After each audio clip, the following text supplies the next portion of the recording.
Okay, so we are still in Deuteronomy chapter 4. I'm at verse 27 and 28, which I found fascinating.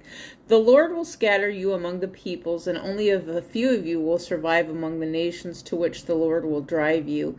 It almost sounds like they were doing diversity over 2,000 years ago, possibly trying to integrate people into different places. But it says, there you will worship man-made gods of wood and stone, which cannot see or hear or smell or eat. So it's talking about not worshiping any type of monuments, which I don't know how monuments relate with as a form of communication or a form of remembrance of the past. But I wanted to attach in, like the Confederate monuments, because they've gotten rid of some monuments here in the United States, some of the Confederate monuments, while keeping other monuments, such as the monuments, for the military and things like that. And sometimes the military takes their equipment and they put it in other places for people to use it or do what they want with it, to turn it into scrap metal and things like that. But it says, there you will worship man-made gods of wood and stone, which cannot see or hear or eat or smell. And so that could go in the other direction of people.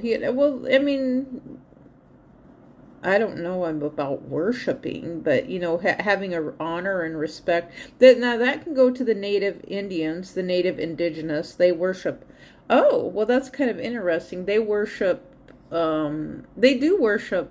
from what I learned, some of the monuments like Devil's Tower. They felt like that was sacred, but I kind of feel like the whole the whole planet Earth is sacred, but I don't feel like I worship it.